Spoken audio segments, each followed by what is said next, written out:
Polity current affairs की series और उसमें अपना लेक्चर नंबर 11। इसमें मैंने सोचा कि पिछले एक साल में जितनी भी इंपॉर्टेंट जजमेंट्स रही हैं सबको एक लेक्चर में आपके लिए समराइज कर दिया रहा है, जिससे कि आप उसे ठीक तरीके से रिवाइज कर पाए। सबसे पहली जजमेंट है मच्छी Singh versus state of Punjab 1983। इस केस में सुप्रीम कोर्ट ने बोला कि डेथ सेंटेंस अगर आप देना चाहो तो दे सकते हो, लेकिन rarest of the rare case में डेथ सेंटेंस दिया जाएगा, सिर्फ उन केसेस में दिया जाएगा जहां पे पूरे समाज की अंतरात्मा जो है वो हिल गई है, मतलब कि कलेक्टिव कंसाइंस जो है पूरी कम्युनिटी की वो हिल गई है। सेम चीज Devendra Pal Singh versus NCT of Delhi 2002 में सुप्रीम कोर्ट ने बोला कि अगर कोई व्यक्ति ऐसा क्राइम करता है जिससे पूरे समाज की कंसाइंस, पूरे समाज की जो एक अंतरात्मा है वो हिल जाए, तो ऐसे केस में एक व्यक्ति को डेथ सेंटेंस दिया जाना चाहिए। और ये आर्टिकल 21 का एक रीजनेबल रिस्ट्रिक्शन है। आर्टिकल 21 हमारे को क्या बोलता है कि right to life and liberty हमारे पास है, लेकिन अगर कोई ऐसा rarest of the rare crime हुआ है, उस केस में जो दोषी हैं उनको ये फांसी की सजा, डेथ सेंटेंस दिया जा सकता है। तो डेथ सेंटेंस से डील करते हुए ये दो मेजर जजमेंट्स हैं। फिर आती है शफीन जहान वर्सेस अशोकन केएम, फेमसली जिसे हादिया केस बोले जाता है। ये जो पर्टिकुलर केस है ये इंटरकास्ट, इंटरफेथ और इंटर रिलीजियस मैरिजेस को लेके है। इस पर्टिकुलर जजमेंट में ये बोला गया 2018 में कि हर एडल्ट व्यक्ति के पास, हर ऐसी लड़की के पास जो 18 साल से ऊपर उम्र की और हर ऐसे लड़के के पास जो 21 साल से ऊपर उम्र का है, उसके पास राइट टू मैरिज है, जो कि उनका फंडामेंटल राइट है आर्टिकल 21 के अंदर। आर्टिकल 21 से निकलता हुआ ये उनका मूल अधिकार है। ऐसे में सुप्रीम कोर्ट ने बोला कि यदि दो डिफरेंट कास्ट के लोग या दो डिफरेंट धर्म के लोग अगर शादी करना चाहते हैं तो कर सकते हैं, उनको किसी भी अप्रूवल की जरूरत नहीं है, किसी से भी उनको परमिशन लेने की जरूरत नहीं है। और हमारा संविधान जो है वो इसी प्लुरैलिटी को, इसी बहुलता को प्रमोट करता है और हम जो है इस चीज को सपोर्ट करते हैं। मतलब कि सुप्रीम कोर्ट ने बोला कि ये जो खाप पंचायत और अलग अलग सामाजिक तत्व होते हैं जो दो अलग अलग कास्ट या रिलीजन के लोगों को शादी करने से रोकते हैं या फिर उसको डेरोगेटेड टर्म से बुलाते हैं, उन सब की बात नहीं सुनी जाएगी। और यदि दो डिफरेंट कास्ट या रिलीजन के लोग आपस में शादी करना चाहते हैं तो कर सकते हैं। आर्टिकल 21 के अंदर ये उनका फंडामेंटल राइट है। फिर आता है शक्ति वाहिनी वर्सेस यूनियन ऑफ इंडिया 2018, और इस केस में बोला गया कि जो ऑनर किलिंग होता है, मतलब कि जो सम्मान के लिए अपने पूरे के पूरे क्लैन के सम्मान को बचाने के लिए जो ऑनर किलिंग की जाती है वो असंवैधानिक है, अनकॉन्स्टिट्यूशनल है, ये नहीं होना चाहिए। और आपको किसी की भी परमिशन लेने की जरूरत नहीं अपनी शादी करने के लिए। आर्टिकल 21 के अंदर ये आपकी पूरी फ्रीडम है कि आप जिससे चाहे उससे शादी कर सकते हो। और आर्टिकल 19 के अंदर हमारे को दिया हुआ है freedom of speech and expression. ये जो freedom of speech and expression है, इसमें आपका एक्सप्रेशन टू लव भी कवर्ड है कि यदि आप किसी को अपना प्यार जताना चाहते हैं तो वो भी इस पर्टिकुलर आर्टिकल के अंदर कवर्ड है, ऐसा शक्ति वाहिनी केस में सुप्रीम कोर्ट ने बोला। फिर आती है नवतेज सिंह जोहर वर्सेस यूनियन ऑफ इंडिया 2018 की जजमेंट। यहां पे बोला गया कि जो सेक्शन 377 है इंडियन पीनल कोड का वो असंवैधानिक है। अब ये सेक्शन का नाम याद रखना इंपॉर्टेंट है।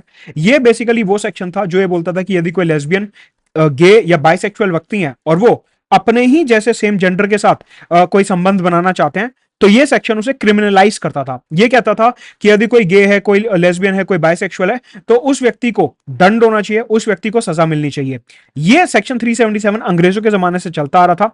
नवतेज सिंह जोहर जजमेंट में सुप्रीम कोर्ट ने बोला कि यह बिल्कुल गलत है, इसे खारिज किया जाए। हमारे यहां आर्टिकल 21 के अंदर हर किसी को एक डिग्निफाइड लाइफ जीने का अधिकार है। यदि कोई सेम जेंडर से अपना रिलेशन एक्सप्रेस करना चाहता है तो वो कर सकते हैं। ऐसे में नवतेज सिंह जोहर जजमेंट में सुप्रीम कोर्ट ने जो सेम जेंडर का रिलेशनशिप है उसको डीक्रिमिनलाइज करा, मतलब कि उसका अपराधीकरण खत्म करा। फिर आता है Laxmibai Chandragi versus state of Karnataka 2020। Same यहां पे जो बात करी गई वो इंटरकास्ट, इंटर कम्युनिटी और इंटर रिलीजन मैरिजेस की बात करी गई। सुप्रीम कोर्ट ने बोला कि यदि दो अलग अलग कास्ट के लोग आपस में शादी करना चाहते हैं उनको कोई नहीं रोकेगा। क्यों? क्योंकि राइट टू मैरिज जो है वो आर्टिकल 21 के अंदर एक फंडामेंटल राइट है और साथ के साथ उन्हें राइट टू चॉइस भी मिलता है। तो right to get married fundamental right और राइट टू चॉइस भी आर्टिकल 21 के अंदर, आप याद रखेंगे, एक फंडामेंटल राइट सुप्रीम कोर्ट ने बोला। फिर आता है देवुजी वर्सेस स्टेट ऑफ केरला 2023। इस सुप्रीम कोर्ट की जजमेंट में यह बोला गया कि बेसिकली क्या था, केरला में दो महिलाएं थी जो आपस में साथ रह रही थी एक लिव इन रिलेशनशिप में। केरला हाईकोर्ट ने बोला कि यह गलत है और आप एक काम करो, जेंडर सेंसिटाइजेशन करवा लो अपना कि हाँ हमारे को जिससे कि लड़के पसंद आने लगे, ऐसा केरला हाईकोर्ट ने बोला। सुप्रीम कोर्ट ने बोला कैसी बातें कर रहे हो आप, ऐसा कुछ करने की जरूरत नहीं है, आपको अगर साथ में रहना है आप साथ रहिए, आपको कोई नहीं रोकेगा। तो यह था देवुजी वर्सेस स्टेट ऑफ केरला 2023। फिर आता है आर्टिकल 21 के अंदर एक और इंपॉर्टेंट जजमेंट पैसिव यूथेनेशिया से रिलेटेड, जिसे कहते हैं Aruna Shanbaug versus union of India 2011। इस केस में सुप्रीम कोर्ट ने बोला कि जो पैसिव यूथेनेशिया होता है वो सर्टेन केसेस में अलाउ किया जाएगा। बेसिकली आपको पता है कि हमारे आर्टिकल 21 में right to life, right to dignified life, right to life and liberty and privacy तो दिया हुआ ही है, मतलब कि इज्जतदार जिंदगी जीने का अधिकार और गोपनीयता का अधिकार, आजादी का अधिकार हमारे को दिया हुआ है। लेकिन यहां पे अपने को यह समझना है कि आर्टिकल 21 के अंदर पहले राइट टू डाई कवर्ड नहीं था, मतलब कि जीने का अधिकार तो था लेकिन मृत्यु का अधिकार नहीं था। ऐसे में सुप्रीम कोर्ट ने बोला अरुणा शानबॉ केस में कि यदि कोई व्यक्ति वेजिटेटिव स्टेट में है, यदि कोई व्यक्ति बिल्कुल ही टर्मिनली इल है, उनको कोई ऐसी बीमारी हो गई है जिसका कोई इलाज नहीं है, उनकी जो सेहत है वो गिरती जा रही है और अब वो मरना चाहते हैं, ऐसे स्पेसिफिक केसेस में लोगों को राइट टू डाई दिया जाएगा। राइट टू डाई के अंदर बेसिकली दो तरीके से मरने का अधिकार दिया होता है अलग अलग देशों में, एक होता है एक्टिव यूथेनेशिया और एक होता है पैसिव यूथेनेशिया। इंडिया में एक्टिव यूथेनेशिया अलाउड नहीं है, सिर्फ पैसिव यूथेनेशिया अलाउड है। तो अरुणा शानबॉ 2011 में सुप्रीम कोर्ट ने बोला कि सर्टेन स्पेसिफिक केसेस में पैसिव यूथेनेशिया अलाउ किया जाएगा। फिर आती है 7 साल बाद एक और बहुत इंपॉर्टेंट जजमेंट जिसको कहते हैं common cause versus union of India 2018। इस जजमेंट में सुप्रीम कोर्ट ने बोला कि पैसिव यूथेनेशिया अलाउड है यदि कोई व्यक्ति अपनी लिविंग विल बनाता है कि मैं कब तक जीना चाहता हूं, कितना जीना चाहता हूं, यदि कल को मेरे को कोई ऐसी बीमारी हो जाए तो उसमें मेरे साथ क्या करा जाए, इसे कहते हैं लिविंग विल। कि एक व्यक्ति ने जीते जी जब वो पूरे होशो हवास में है, उन्होंने अपने कागज के ऊपर लिख दिया कि कल को मेरे को ऐसी कोई लाइलाज बीमारी हो जाए, कोई वेजिटेटिव स्टेट में मैं चला जाऊं तो मेरे को इस तरीके से मार देना, उसे कहते हैं लिविंग विल। जैसे अपनी प्रॉपर्टी वगैरह की वसीयत होती है ना, कि एक व्यक्ति कहता है कि कल को मेरे को कुछ हो जाए तो ये मेरी बेटी को देना, ये मेरे बेटे को देना, इस तरीके से वो जो जायदाद और इसका हिस्सा पत्ती कर देते हैं। वैसे ही अगर आप अपनी उम्र की, अपनी आयु की एक विल बनाते हो कि ठीक है अगर कल को मेरे को बीमारी हो जाए तो मेरे को ऐसे मार देना, उसे कहते हैं living will, right. Common cause versus union of India 2018 में सुप्रीम कोर्ट ने बोला कि पैसिव यूथेनेशिया अलाउड है और यदि कोई व्यक्ति अपनी लिविंग विल बनाना चाहता है तो वह अपनी लिविंग विल बना सकते हैं।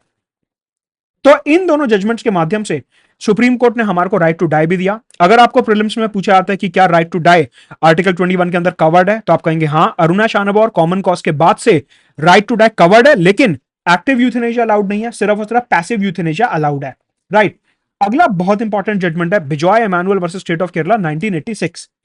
ये जो सुप्रीम कोर्ट की जजमेंट है नेशनल एंथम से रिलेटेड है। यहां पे बोला गया कि किसी को भी नेशनल एंथम सिंग करने के लिए फोर्स नहीं किया जा सकता। यदि कोई व्यक्ति नेशनल एंथम नहीं गाना चाहते, ये उनकी मर्जी है, लेकिन वो नेशनल एंथम को डिसरिस्पेक्ट नहीं करेंगे। बेसिकली सुप्रीम कोर्ट ने बिजॉय एमानुअल केस में बोला कि सपोज करिए एक व्यक्ति है, वो नेशनल एंथम नहीं गाना चाहते, उन्हें खड़ा होना पड़ेगा नेशनल एंथम की रिस्पेक्ट में कि भारत का नेशनल एंथम चल रहा है, आप खड़े हो जाओ। आपको नहीं गाना आप मत गाओ, कोई आपको फोर्स नहीं कर रहा, लेकिन खड़े होना पड़ेगा। एक बात। दूसरी बात, माननीय सर्वोच्च न्यायालय ने यहां पे बोली कि अगर भारत का कहीं पर नेशनल एंथम चल रहा है तो उस केस में आप कहीं भी बाधा क्रिएट नहीं करोगे, आप कोई ऑब्स्ट्रक्शन क्रिएट नहीं करोगे, आप किसी और को नेशनल एंथम गाने से नहीं रोकोगे। मतलब कि यहां पे बोला गया कि आपको खुद नहीं गाना, आप मत गाओ, बस दो काम मत करो। एक, डिसरिस्पेक्ट मत करो, मतलब कि जब वो बज रहा है तो खड़े हो जाओ। दूसरा, कोई और अगर उसे गा रहा है तो उसे गाने से मत रोको। मतलब कि अगर आपसे प्रीलिम्स में पूछा जाता है कि नेशनल एंथम गाना कंपलसरी है, जवाब है ना। आर्टिकल 19 के अंदर हमारे को freedom of speech and expression दिया हुआ है, अगर हम नहीं गाना चाहते तो हम नहीं गाएंगे, लेकिन हम उसको डिसरिस्पेक्ट नहीं करेंगे और किसी और को गाने से नहीं रोकेंगे। सिमिलरली ये जो बिजॉय एमानुअल केस था, इसमें क्या हुआ था, कुछ लड़कों ने ये तर्क दिया था, स्कूल के लड़के थे, उन्होंने ये बोला कि हमारे जो धर्म है उसमें नेशनल एंथम गाने की परमिशन नहीं है।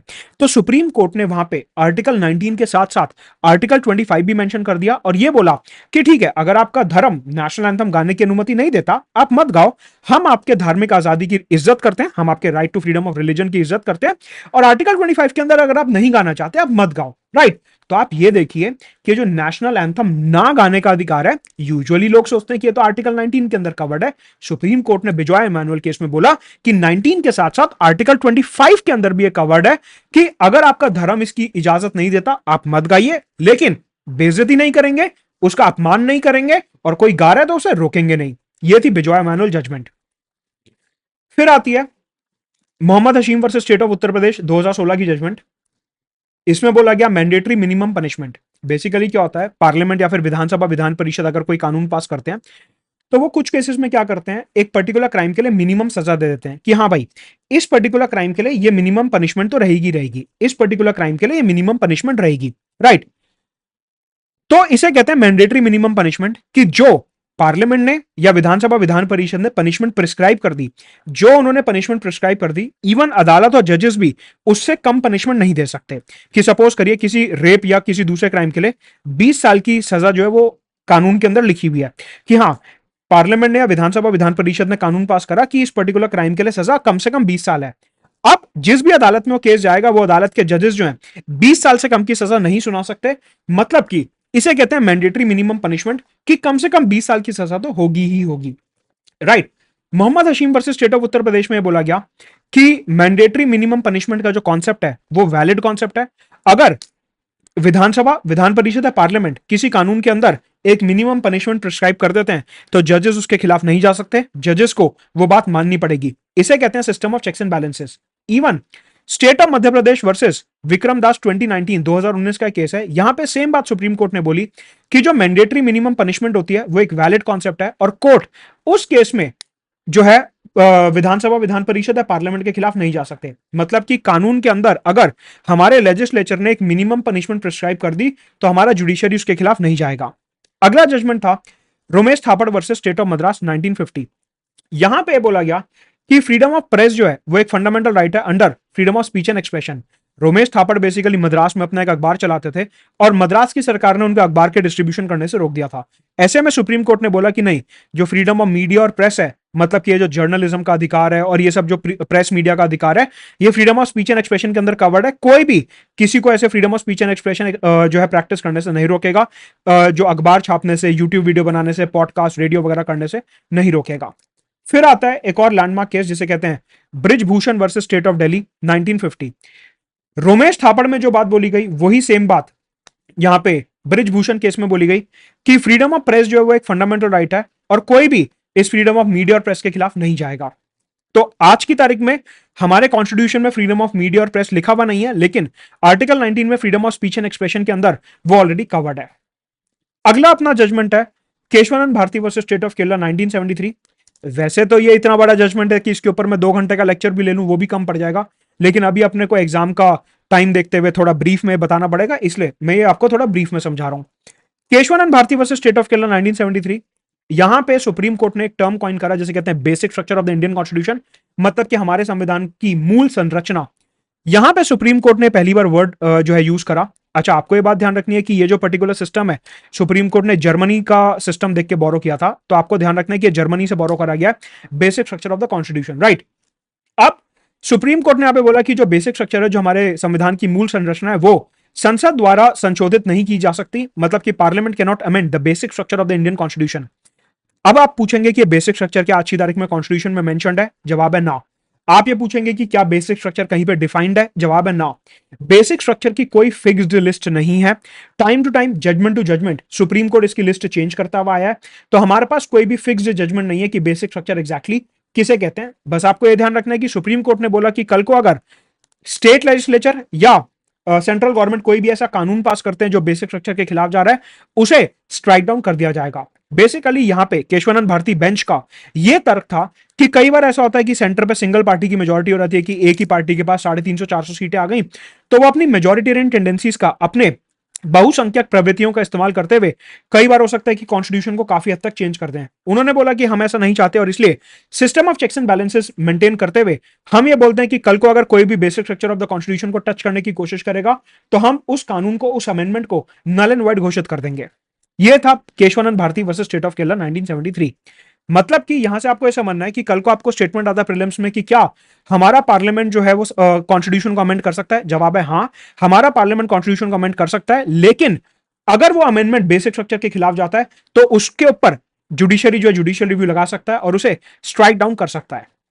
अगला जजमेंट था रूपा अशोक हुर्रा वर्सेस अशोक हुर्रा 2002। आपको पता है आर्टिकल 137 के अंदर हमारे को review petition of the supreme court दिया हुआ है, जहां पे बोला हुआ है कि यदि आप सुप्रीम कोर्ट के जजमेंट से खुश नहीं है, वहां पे कोई गलती है, कोई फैक्चुअल एरर है, कोई नया सबूत आ गया, तो आप सुप्रीम कोर्ट का दरवाजा खटखटा सकते हो रिव्यू पिटीशन के अंदर अंडर आर्टिकल 137। कई बार ऐसा होता है कि रिव्यू पिटीशन रिजेक्ट हो जाती है, रिव्यू पिटीशन खारिज हो जाती है। सुप्रीम कोर्ट ने बोला कि अगर आपकी आर्टिकल 137 के अंदर रिव्यू पिटीशन खारिज हो जाती है तो उस केस में आप हमारा दरवाजा दोबारा से खटखटा सकते हो using the concept of curative petition. Curative petition का इस्तेमाल सिर्फ तब होता है जब आपकी रिव्यू पिटीशन जो रिजेक्ट कर दी जाए। क्यूरेटिव पिटीशन जो है, यह शब्द संविधान में मेंशन नहीं है, लेकिन सुप्रीम कोर्ट ने बोला कि आर्टिकल 137 की पावर्स का इस्तेमाल करते हुए हम क्यूरेटिव पिटीशन अलाउ कर सकते हैं। राइट, तो क्यूरेटिव पिटीशन आखिरी स्टेप होता है जुडिशरी का दरवाजा खटखटाने का। सबसे पहले तो आप अपील करते हो, फिर उसका रिव्यू पिटीशन करते हो आर्टिकल 137 के अंदर। अगर रिव्यू पिटीशन भी रिजेक्ट हो जाती है तो फिर आती है curative petition, Rupa Ashok Hurra versus Ashok Hurra. इसके अलावा दो जजमेंट्स और रिव्यू पिटीशन से जुड़ी हुई, कौन कौन सी? एक है union of India versus Sandur manganese and iron ore limited 2013। यहां पे बोला गया कि जो रिव्यू पिटीशन है आर्टिकल 137 के अंदर, आर्टिकल 137 के अंदर जो रिव्यू पिटीशन है ये एक अपील मैकेनिज्म नहीं है। अपील का मतलब कि आप सुप्रीम कोर्ट की पुरानी जजमेंट से ना खुश हो, आप सुप्रीम कोर्ट को ये बोल रहे हो कि ये जजमेंट के खिलाफ मैं अपील करना चाहता हूं, that is not review petition. Review petition का मतलब होता है क्या कि आपका कोई नया फैक्ट सामने आ गया, कोई नया सबूत मिल गया, सुप्रीम कोर्ट से कोई फैक्चुअल एरर हो गई, उन्होंने एक पर्टिकुलर डेटा देखा नहीं, वकील साहब ने कोई गलत डेटा आगे प्रेजेंट कर दिया था, आप उस डेटा को ठीक करवाना चाहते हो। मतलब कि रिव्यू पिटीशन होता है for correction of justice, for correction of judgment. जो रिव्यू पिटीशन होता है उसे कभी भी जजमेंट के खिलाफ अपील नहीं माना जाएगा। ये बात ध्यान रखेंगे, प्रीलिम्स में सीधा स्टेटमेंट निकलेगा। पूरे साल ये जजमेंट बहुत ज्यादा न्यूज में थी रिव्यू और क्यूरेटिव पिटीशन को लेकर, कई सारी रिव्यू पिटीशन सुप्रीम कोर्ट के सामने आई। तो आपको ध्यान रखना है कि रिव्यू पिटीशन का मतलब एपीलेट ज्यूरिसडिक्शन नहीं होता, मतलब कि आप सुप्रीम कोर्ट की जजमेंट के खिलाफ अपील नहीं कर रहे हो। आप क्या कर रहे हो, कोई गलती हो गई है तो उसे सुधारने के लिए, for complete delivery of justice के लिए सुप्रीम कोर्ट के पास जा रहे हो कि माय लॉर्ड, मेरे को लगता है कि ये जो सबूत आपने देखा था इसमें फैक्चुअल एरर है, ये नंबर्स गलत हैं, ये सबूत गलत है, या मेरे पास कोई नया सबूत आ गया, आप इसे देखिए और अपनी जजमेंट को एक बारी जो है करेक्ट करिए। तो बेसिकली रिव्यू पिटीशन जो है गलतियों को सुधारने का तरीका है, अपील करने का तरीका नहीं है। राइट, सेम चीज पंचमलाल पांडे वर्सेस नीरज कुमार मिश्रा 2023 रिसेंटली एकदम अभी बोली गई कि रिव्यू पिटीशन जो है वो अपील नहीं होती, वो जजमेंट को दोबारा से अपील करने का मैकेनिज्म नहीं है, वो सिर्फ और सिर्फ गलतियों को सुधारने का मैकेनिज्म है। पंचमलाल पांडे वर्सेस नीरज कुमार मिश्रा बहुत इंपॉर्टेंट जजमेंट है, प्रीलिम्स में 100% इसके ऊपर क्वेश्चन बन सकता है। फिर आता है Nabam Rebia versus deputy speaker 2016, जिसको फेमसली अरुणाचल असेंबली केस बोला जाता है। यहां पे सुप्रीम कोर्ट ने बोला कि यदि कभी गवर्नर को विधानसभा विधान परिषद का सेशन बुलाना हो तो उस केस में governor is bound by the advice of state council of minister. Governor वहां पे अपनी डिस्क्रिशन का इस्तेमाल नहीं कर सकते, गवर्नर को स्टेट काउंसिल ऑफ मिनिस्टर्स की एड और एडवाइस माननी ही पड़ेगी। और इसलिए नबाम रेबिया केस में सुप्रीम कोर्ट ने बोला कि इस केस में गवर्नर अपनी डिस्क्रिशन का इस्तेमाल नहीं करेंगे। रिसेंटली पंजाब के गवर्नर ने पंजाब का बजट सेशन बुलाने से मना कर दिया था, तो वहां के मुख्यमंत्री ने सुप्रीम कोर्ट का दरवाजा खटखटाया और सुप्रीम कोर्ट ने नबाम रेबिया जजमेंट जो है दोबारा से बोली और ये बोला कि जो है गवर्नर को स्टेट काउंसिल ऑफ मिनिस्टर्स की बात माननी पड़ेगी और सेशन बुलाना पड़ेगा। ये सारे के सारे जो सीरीज चल रही है ना, इसका जो पीडीएफ होता है वो मेरे टेलीग्राम चैनल पे आपको मिल जाएगा। नीचे डिस्क्रिप्शन बॉक्स में टेलीग्राम चैनल का लिंक दिया, उसे ज्वाइन कर लो। सारे पीडीएफ वगैरह सब एक जगह पे हैंडआउट के फॉर्म में मैं दे चुका हूं ऑलरेडी, आपको कुछ लिखने की जरूरत नहीं है, बस आराम से पीडीएफ का प्रिंट लो और पढ़ते रहो। सब कुछ आपको ऑलरेडी टेलीग्राम पे मैं दे चुका हूं, नीचे डिस्क्रिप्शन में लिंक दिया हुआ है। अगला जजमेंट है फर्स्ट जजेस केस, सेकंड जजेस केस और थर्ड जजेस केस। बहुत इंपॉर्टेंट जजमेंट है।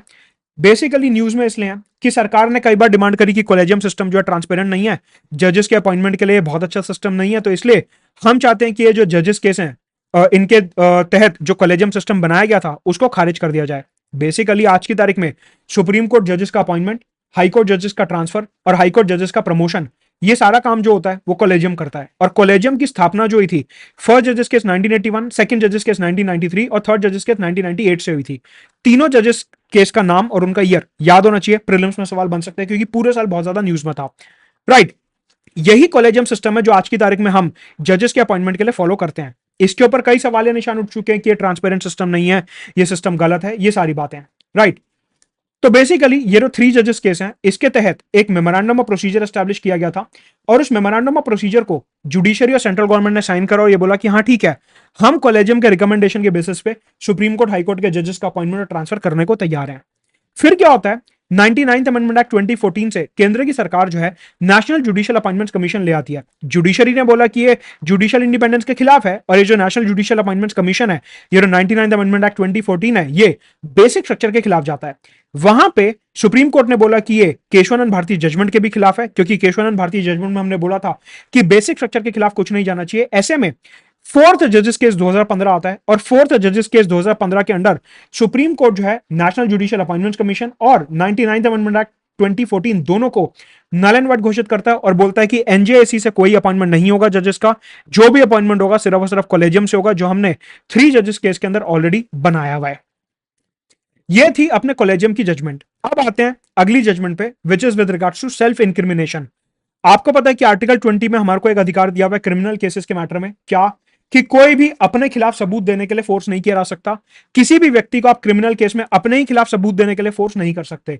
इसे कहते हैं सेल्फ इंक्रिमिनेशन। ये क्या है? स्टेट ऑफ बॉम्बे वर्सेस काठी कालू ओगाड़ 1961। यहां पे सुप्रीम कोर्ट ने बोला कि यदि कोई व्यक्ति, सपोज करिए एक व्यक्ति है जिनके ऊपर जो है आरोप लगा हुआ है, सीबीआई पुलिस एनआईए वगैरह उनके पास जाते हैं और कहते हैं कि अपनी फोटोग्राफ दे दो, अपने फिंगरप्रिंट दे दो, अपने सिग्नेचर कर दो, अपना थंब इंप्रेशन दे दो। ये सब जो है सेल्फ इंक्रिमिनेशन का पार्ट नहीं है, ये आपके फंडामेंटल राइट्स का वायलेशन नहीं है। ये बेसिकली इन्वेस्टिगेशन को स्मूथ बनाने का एक प्रोसेस है, ये बेसिकली इन्वेस्टिगेशन को सपोर्ट करने का एक प्रोसेस है। और यदि आपसे investigating agencies photograph, fingerprint, signature, thumb impression वगैरह मांगते हैं तो आपको देना पड़ेगा। क्यों? क्योंकि सुप्रीम कोर्ट ने बोला कि विटनेस और एविडेंस में फर्क है। यहां पे आपको कोई नहीं बोल रहा कि आप अपने खिलाफ सबूत दो, लेकिन यहां पे बेसिकली इन्वेस्टिगेशन प्रोसेस को स्मूथ बनाने की कोशिश करी गई है। तो इसलिए सुप्रीम कोर्ट ने काठी कालू ओगाड़ केस में बोला कि photograph, fingerprint, signature, thumb impression ये सब सेल्फ इंक्रिमिनेशन का हिस्सा नहीं है। नेक्स्ट है Selvi versus state of Karnataka 2010।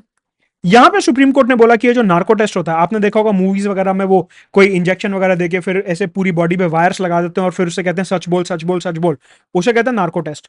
Supreme court ने बोला नार्को टेस्ट होता है एक व्यक्ति के दिमाग के अंदर झांकना। नार्को टेस्ट का मतलब होता है कि आप एक व्यक्ति के अंदर झांकने की कोशिश कर रहे हो, मतलब कि उसकी प्राइवेसी के अंदर जाने की कोशिश कर रहे हो।